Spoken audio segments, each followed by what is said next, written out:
All right, everybody. Right here we have a. This is a Maxx reel. As you can see, this is sold by Bass Pro Shops. The particular model number on this one is a CMX3000. They've got different versions of this. I know there's a 3000B and a 3000C. I don't know what they're up to, but let me give you the background on this reel. This reel belongs to the father of a former student of mine, and they were using it down at the coast this past week.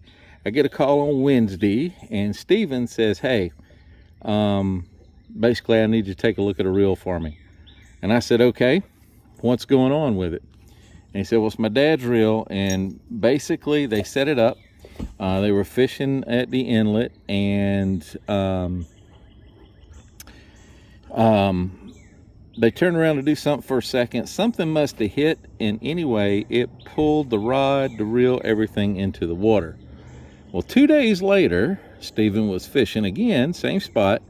He hooked onto something. Lo and behold, it was the rod and reel that his dad had just lost. This holds tremendous sentimental value to his dad, and so he wants to get it back up and going. I will tell you that right now it's seized up. It's not turning. I'm not surprised. It's probably full of sand and gunk. This is not going to be a detailed disassembly and reassembly video. If you have one of these reels and you'd like to open it up and do that, please drop me a line. I'll send you a link to that. But what we're going to do is we're going to take this apart. If you undo this screw and this screw, it's kind of like an Abu Garcia.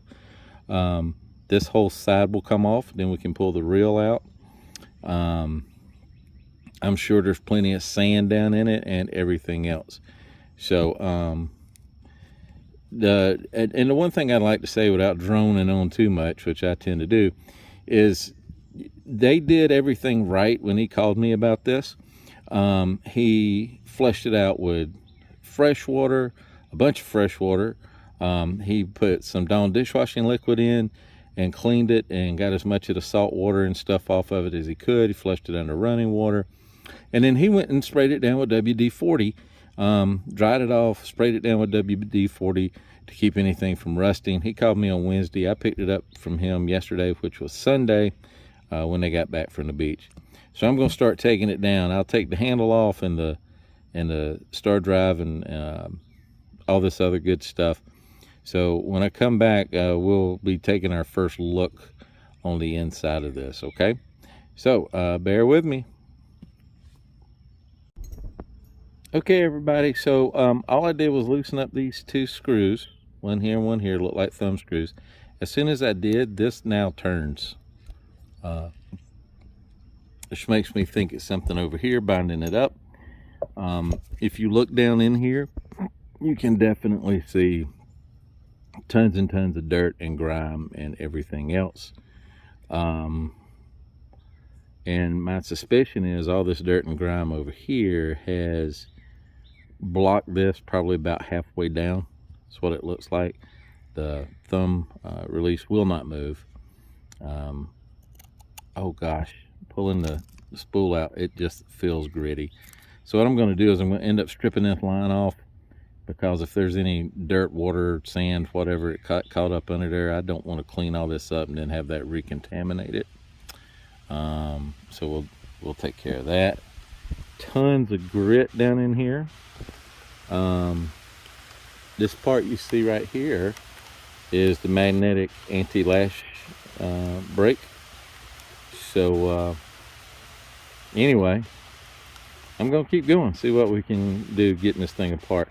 What I'll do next is I'll take out these other two screws you see, and that will allow me to get in and see all this mechanism. And then of course we'll disassemble the other side as well.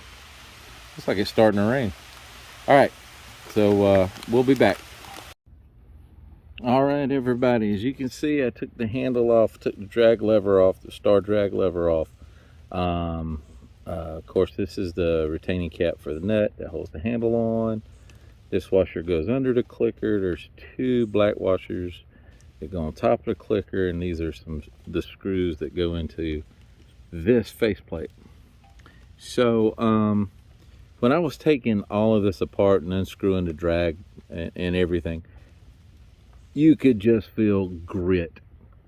Everything was gritty. And if you look at this, you can see some gritty stuff on here. Now, check this out. So here's inside the cover, and lots of dirt, lots of sand. Okay. And then, if you look over here, lots of dirt, lots of sand, old grease, old oil. Good thing is the bearings look good, but I'll take these off and look at them. Oh man, when I slid that up, you could feel the grit, it just coming off the post. This is the anti-reversing, yeah, which is the needle bearings. So you got this ball bearing, you got these needle bearings, and then there's a metal collar. Oh, feels like sandpaper. Oh my, okay, it didn't want to come off at the top. Ooh, very, very gritty. At this point, you can take the main gear out. Probably gonna need both hands for that. Let me just try. Oh, nope, there it comes. Main gear's coming out.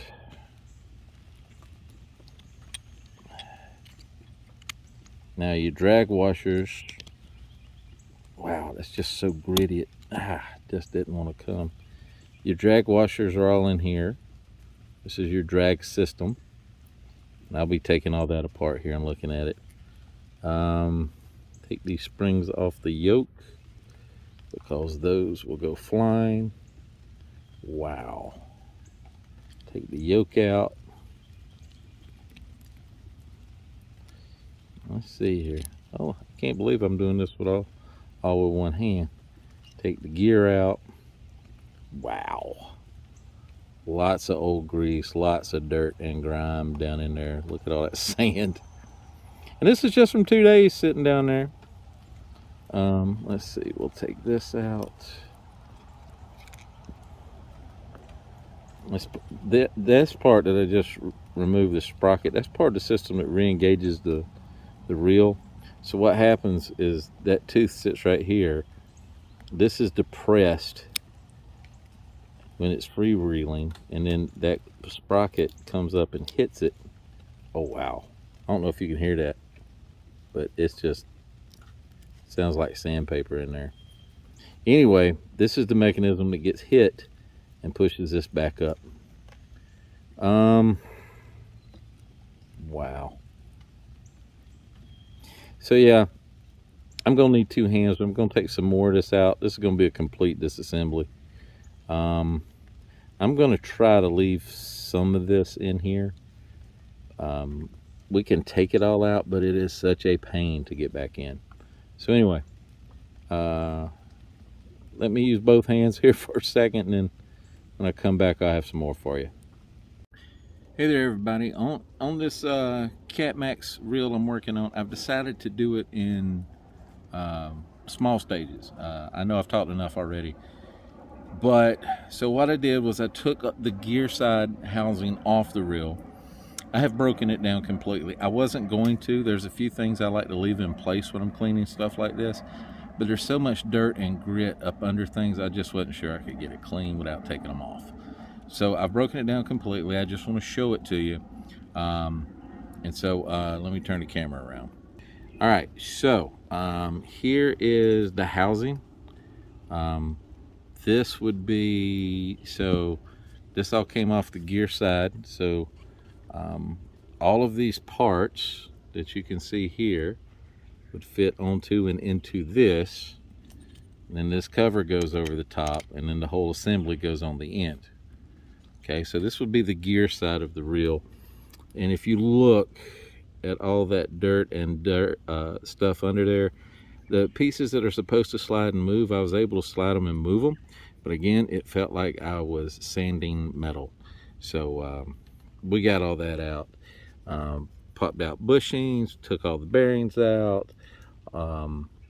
You can just see all the parts. Some of these parts you can see how much corrosion, or not corrosion, I won't say, but sand, between old grease and sand and things like that. It's just full. I took the central post out, so we could just get to everything. This is the main gear that we looked at earlier. This is your drag system. Some people don't know how drags work. Basically, it alternates between either carbon, like a carbon fiber disc, or just a fiber disc, and steel plates. And it's a clutch, basically, and you can dial up the tightness on it, or whatever you need to do. So this is, when I say completely disassembled, that's everything. There's nothing left in there. So next step, I am going to use some WD-40 or some other penetrating, or a penetrating oil, to blow some of this dirt out. Good old warm soap and water, believe it or not, and a toothbrush to get all this clean. And then everything you see here pretty much is going into the ultrasonic cleaner. And I'm going to run that through probably 2 or 3 times minimum. The bearings, the anti-reverse, and this ball bearing and things like that, I'm going to soak them down in oil, make sure they're clean. They look really good, and that is a sealed bearing, but I just want to make sure that they're good and clean.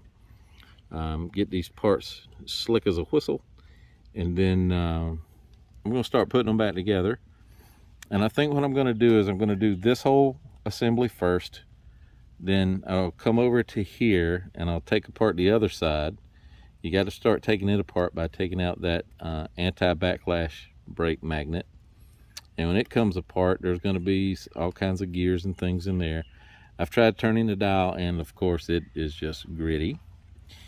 And then once I get that off, I will turn my attention to taking off the guide and the thumb bar and everything, and making sure that's good and clean. So to be honest with you, I'm going to get this stuff cleaned up, and then I'll probably wait till tomorrow to get into the ultrasonic cleaner, because it's getting a little bit late and I want to eat dinner. But I just want to share it with you guys, and I'll talk with you later.